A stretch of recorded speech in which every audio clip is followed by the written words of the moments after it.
اقرأ باسم ربك الذي خلق خلق الإنسان من علق اقرأ وربك الأكرم الذي علم بالقلم علم الإنسان ما لم يعلم صدق الله العظيم. اسٹیج پر رونق افروز نہایت ہی معزز موقر محترم علماء کرام، دانشوران عظام، بزرگوں اور دینی بھائیوں، ہم اور آپ کافی تاخیر سے مسلسل حضرات علماء کرام کے بیانات سماعت فرما رہے ہیں. ابھی آپ حضرات نے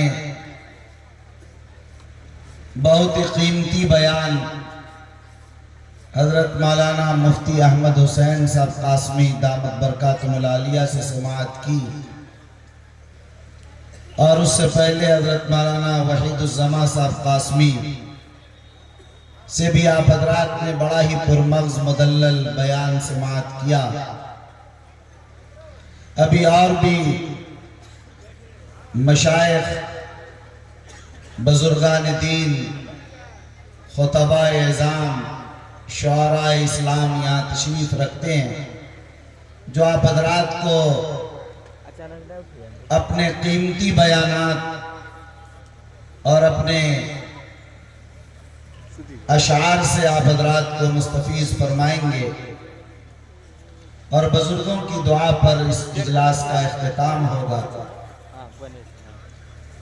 دستار بندی سے پہلے چند منٹ کے لیے میں آپ حضرات کے درمیان حاضر ہوا ہوں.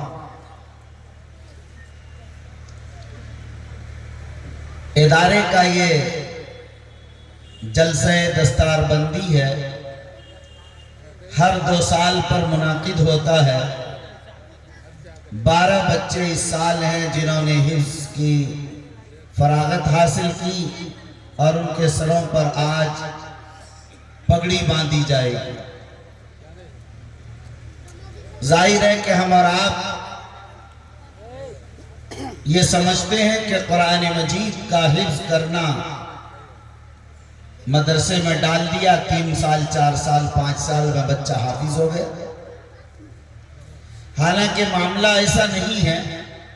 قرآن مجید کا حفظ کوئی آسان کام نہیں. یہ اللہ کا فضل ہے، جسے عطا کرتے ہیں، جسے چاہتے ہیں اسے ہی عطا کرتے ہیں.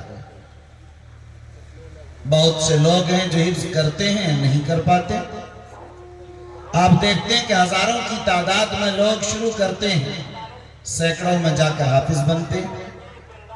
مدرسے میں 100 بچہ پڑھتا ہے، اس میں 5 بچہ حافظ بن پاتا، 90 بچہ تو مدرسہ چھوڑ کر چلا جاتا ہے. یہی ہے ذالک فضل اللہ یؤتیہ من یشاء. یہ اللہ کا فضل ہے، اللہ جسے چاہتے ہیں اپنا فضل ان کو عطا فرماتے ہیں.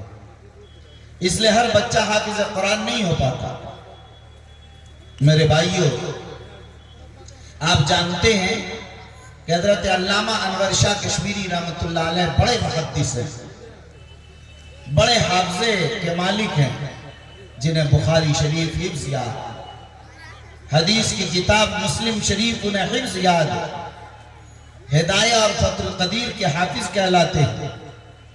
جس بات کو ایک مرتبہ وہ زندگی میں سن لیتے تھے، پڑھ لیتے تھے، دیکھ لیتے تھے، وہ زندگی بھر نہیں بھولا کرتے تھے. ایسے آدمی جو کتاب ایک بار پڑھ لیتے پوری کتاب زبانی یاد ہو جائے گی، لیکن وہ قرآن مجید کا حفظ کرنا چاہا، لیکن قرآن مجید کے حافظ نہیں ہو سکتے.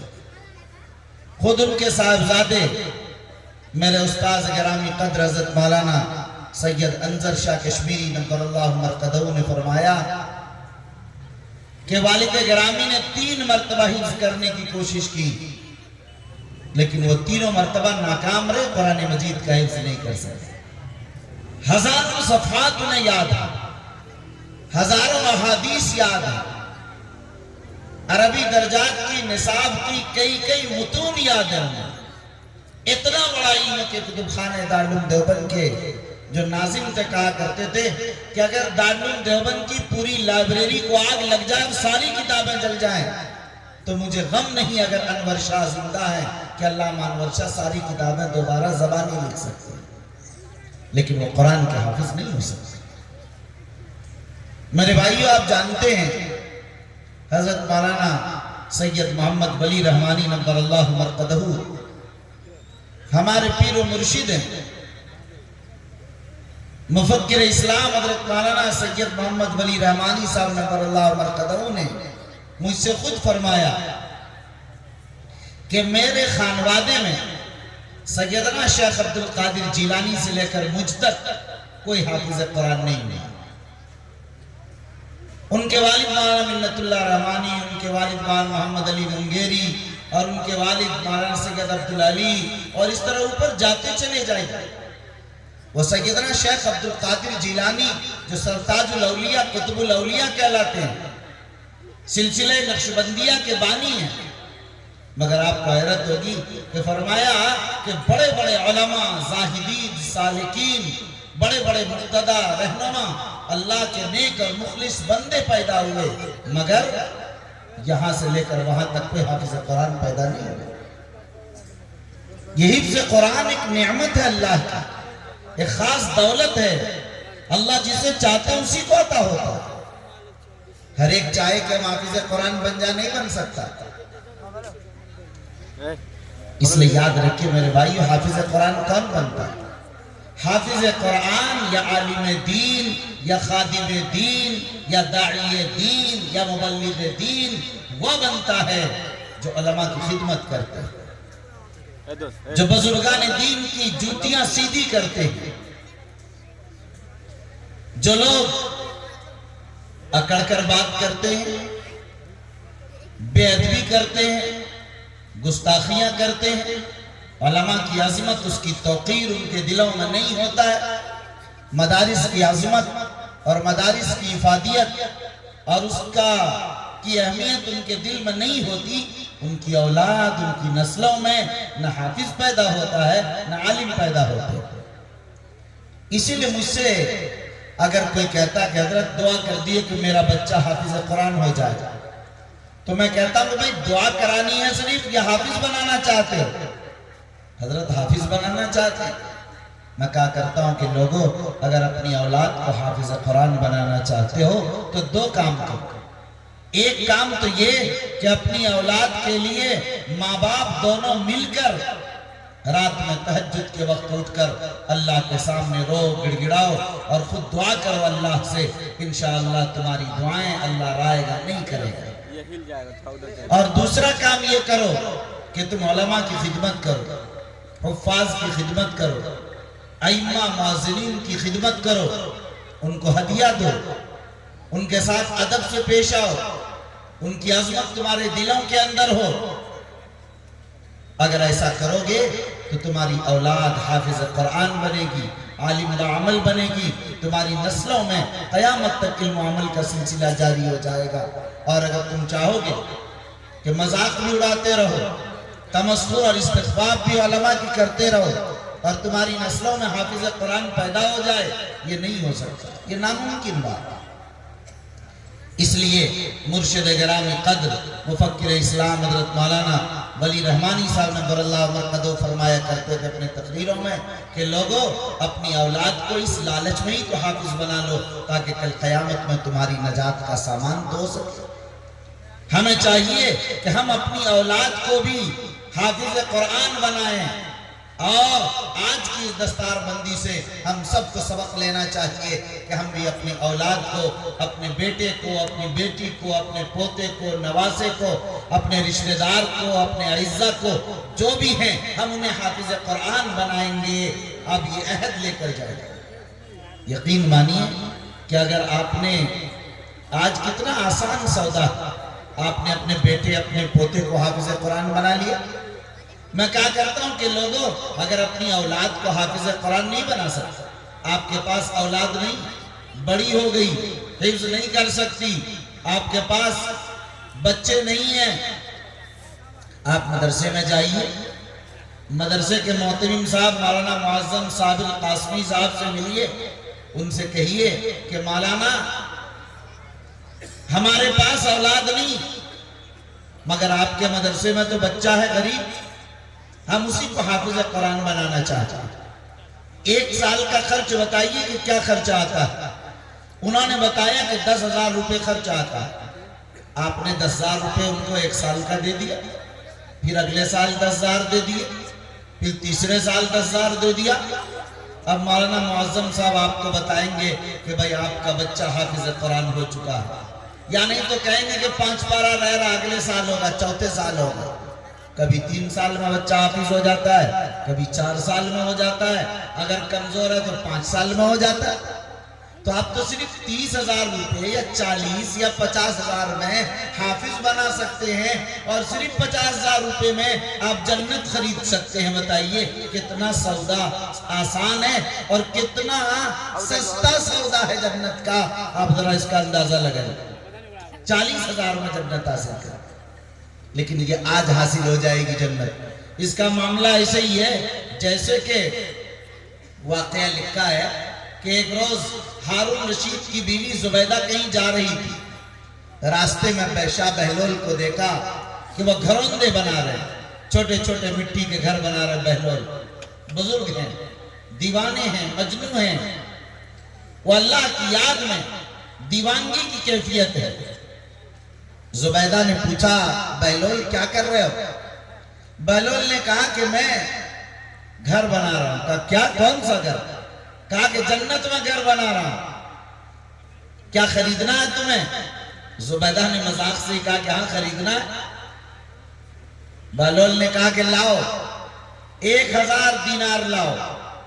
انہوں نے 1,000 دینار دے دیا، بادشاہ کی بیوی ہے، اور انہوں نے اس کو خرید لیا، مذاق میں ہی چلے گئے۔ رات کو ہارون رشید نے خواب میں دیکھا کہ ایک جنت ہے اور ہم جا رہے ہیں، ایک خوبصورت محل اس کے اندر تعمیر ہے، اور جب وہاں پہنچے تو وہاں اندر انٹری چاہا، داخلہ چاہا کہ اب جائیں، تو لوگوں نے روک دیا باہر سے، کہا کہ نہیں آپ نہیں جا سکتے، یہاں یہ زبیدہ کا محل ہے، یہ زبیدہ اس میں جا سکتی ہیں، آپ نہیں جا سکتے۔ آنکھ کھل گئی اتنی پر زبیدہ کو بلایا اور پوچھا کہ بھئی کیا، میں نے یہ خواب دیکھا ہے کہ تمہارا جنت میں ایک محل بنا ہوا ہے، مجھے فرشتوں نے روک دیا اور جانے نہیں دیا، کہا زبیدہ کا یہ محل ہے جنت میں۔ زبیدہ نے کہا کہ میرے پاس کوئی عمل تو نہیں، البتہ کل ایک واقعہ پیش آیا تھا، بہلول سے راستے میں ملاقات ہو گئی، کہا گھر بنا رہے جنت میں، 1,000 دینار میں یہ گھر ملے گا، میں نے 1,000 دینار اس کو دے دیے۔ بات چیت اتنی آئی مذاق میں، ہارون رشید بھاگتے ہوئے سواری اٹھائی اور بہلول کی تلاش ہوئی۔ ہارون رشید جب پہنچے تو بہلول نے دور سے دیکھتے ہی ہارون رشید کے قافلے کو، گھوڑوں پر سوار ایک قافلہ، بادشاہ سلامت، اب لاکھوں کروڑوں نہیں، پوری بادشاہت میں اب جنت ملنے والی نہیں ہے۔ ہارون رشید نے سوچا ابھی تو میں نے کچھ بتایا ہی نہیں، بہلول پہلے ہی سمجھ گیا، کہہ دیا پوری بادشاہت اگر دے دو گے تب بھی جنت ملنے والی نہیں۔ زبیدہ کو اس لیے جنت مل رہی ہے، انہوں نے غیب پر یقین کیا۔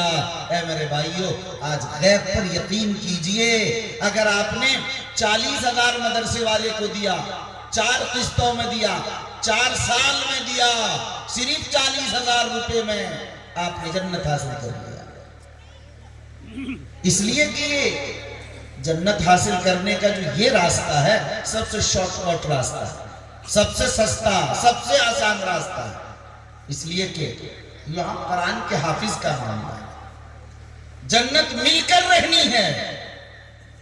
محمد رسول اللہ صلی اللہ علیہ وسلم کل قیامت میں شفاعت تو کریں گے، جھگڑیں گے نہیں خدا سے، صرف کلام الہی قرآن مقدس ہی وہ کتاب ہے جو کل قیامت میں اللہ سے بھی جھگڑا کرے گا۔ یہ قرآن بار الہ، یہ قرآن پڑھتا تھا، اسے جہنم میں آپ نہیں ڈال سکتے۔ اس لیے آپ قرآن مجید کی عظمت کو سمجھیے، محسوس کیجئے، یہ قرآن جھگڑا کرے گا۔ لیکن میرے بھائیو، ہم تو قرآن پڑھتے ہی نہیں، ناظرہ پڑھنا بھی جانتے ہیں تو پڑھنے کا موقع ہی نہیں۔ آپ قرآن پڑھیے، ہر آدمی کی ذمہ داری ہے کہ وہ قرآن مجید کی تلاوت کرے۔ جو قرآن کا معنی نہیں جانتے، قرآن مجید کا معنی سمجھنے کی کوشش کیجئے۔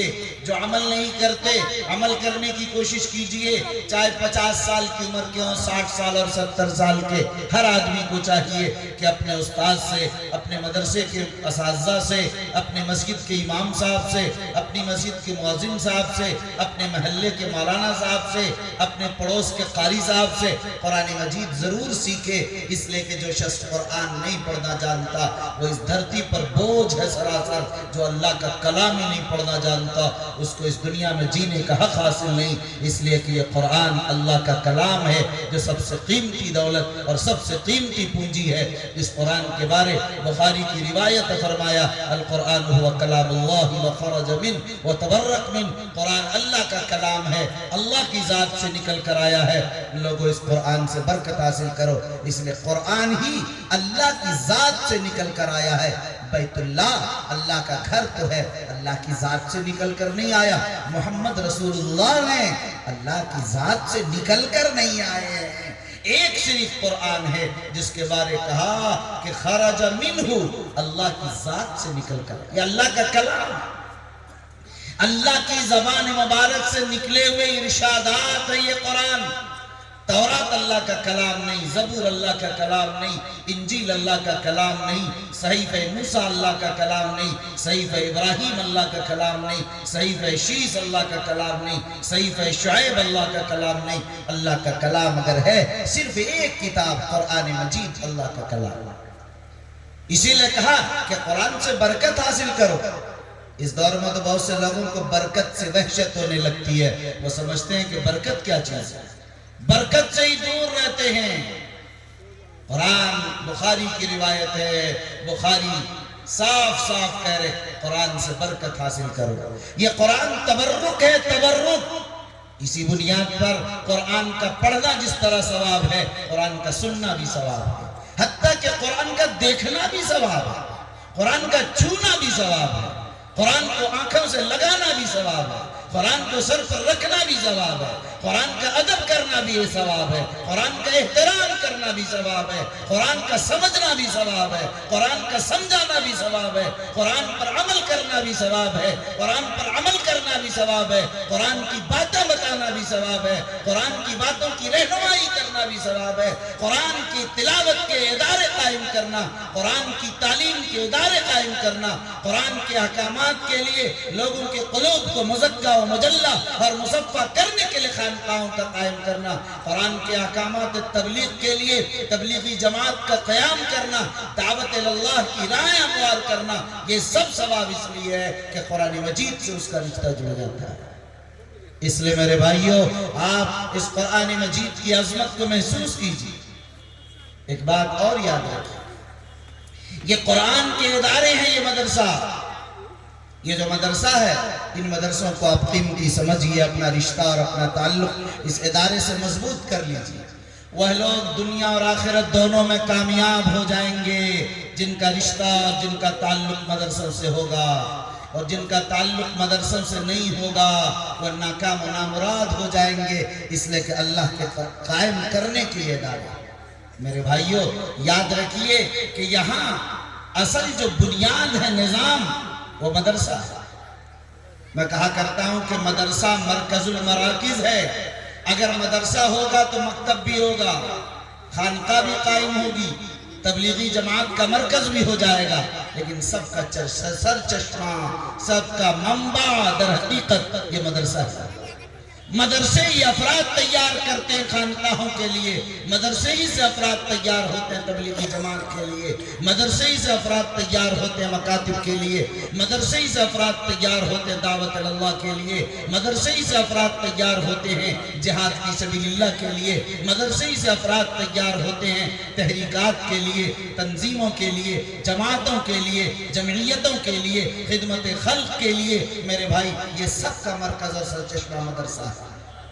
اسی بنیاد پر سرکار دو عالم صلی اللہ علیہ وسلم نے اسلام میں سب سے پہلے اگر کوئی نظام قائم فرمایا وہ مدرسے کا نظام قائم کیا، یعنی صفہ بنایا، چبوترا مدرسہ بنایا۔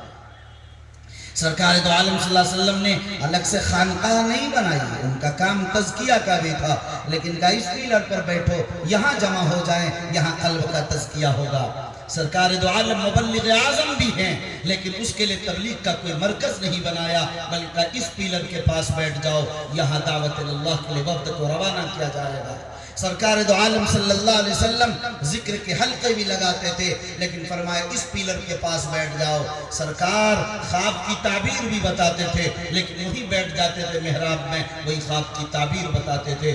سرکار قیادت بھی فرماتے تھے، وفود کے دورے آتے تھے، وہ دورے وفود سے ملا کرتے تھے، وہ اس پیلر کے پاس بیٹھ گئے، اس کھمبے کے پاس بیٹھ گئے، وہ دارالقضا بھی چلاتے تھے۔ سرکار دو عالم صلی اللہ علیہ وسلم فیصلے بھی کیا کرتے تھے، عدالت بھی تھی پوری کی پوری، پورا کوٹ بھی تھا وہاں، لیکن وہ اس پیلر کے پاس بیٹھ کر، لیکن اگر کسی کے لیے باضابطہ جگہ بنائی، تعمیر فرمائی، وہ صرف مدرسے کے لیے تعمیر فرمائی۔ محمد رسول اللہ صلی اللہ علیہ وسلم نے کہا یہ اونچا چبوترا، یہ پورا خطہ، یہ پورا علاقہ جو میرے مکان سے جو میرا مدفن ہوگا، قیامت تک جامع رہوں گا، میرے گھر سے ملا ہوا اگر کچھ ہوگا وہ مدرسہ ہوگا، وہ صفہ ہوگا، وہ چبوترا ہوگا، جہاں بلال پڑھ رہے ہوں گے، جہاں سمیہ پڑھ رہی ہوں گی، جہاں ابو ہریرہ پڑھ رہے ہوں گے، جہاں خباب پڑھ رہے ہوں گے، جہاں عبداللہ ابن زبیر پڑھ رہے ہوں گے، جہاں عباس پڑھ رہے ہوں گے، جہاں عمر پڑھ رہے ہوں گے، ابو بکر پڑھ رہے ہوں گے، فرمایا وہ صفہ ہوگا۔ اسی لئے فرمایا کہ یہ جو صفہ کا، یہ جو مدرسے کا نظام قائم فرمایا، اللہ نے کہا، اللہ کے رسول نے فرمایا، یہ جو صفہ کا ہے مدرسہ تم دیکھ رہے ہو، یہیں سے افراد جو تیار ہوں گے وہ محدث بن جائیں گے۔ دیکھو ابو ہریرہ محدث نظر آ رہے ہیں، یہیں صفہ سے تیار ہونے والے عبداللہ ابن مسعود کو دیکھو، مفسر قرآن اور فقیہ زمان نظر آ رہے ہیں۔ یہ دیکھو عبداللہ ابن عمر ہیں جو متبع سنت ہیں، عاشق رسول ہیں، شہدائی رسالت ہیں، فدائیان رسالت ہیں، جانثاران رسالت ہیں۔ دیکھو یہ دیکھو سیدنا علی کو، یہ فقیہ زمان ہیں، یہ قاضی زمانہ ہیں، یہ دیکھو قضا کا زمان لے کر چل رہے ہیں۔ یہ دیکھو سیدنا عمر فاروق ہیں، یہ عمر فاروق قیادت کر رہے ہیں، سیادت کر رہے ہیں، حکومت کر رہے ہیں، حکمرانی کے اصول اور ضوابط دنیا کو بتا رہے ہیں۔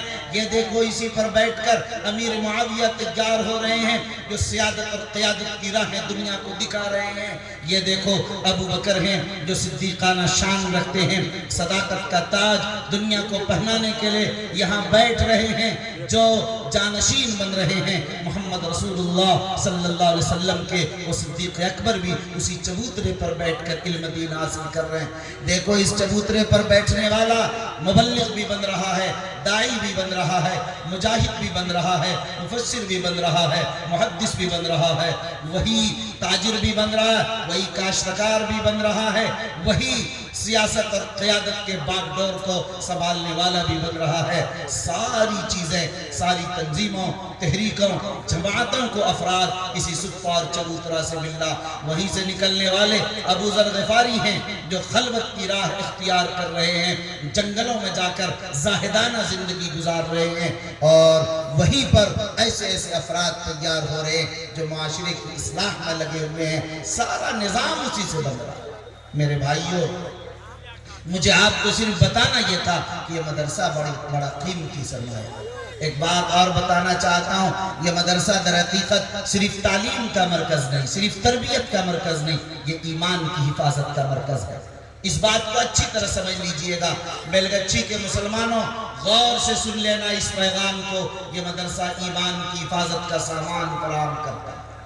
آج اگر قادیانیت آ رہی ہے، آج اگر شکیلیت کا فتنہ جنم لے رہا ہے، آج اگر ارتداد کی آندیاں چل رہی ہیں، آج اگر ارتداد کا طوفان ہماری سرحدوں تک پہنچ چکا ہے، ہماری دہلیز تک قدم رکھ چکا ہے، میرے بھائیوں، صرف اس بنیاد پر کہ ہم نے ایمان و یقین کا بیج اپنی اولاد کے دلوں میں نہیں بویا، ہم نے اپنی اولاد کو دین کی تعلیم سے آراستہ اور مزین نہیں کیا۔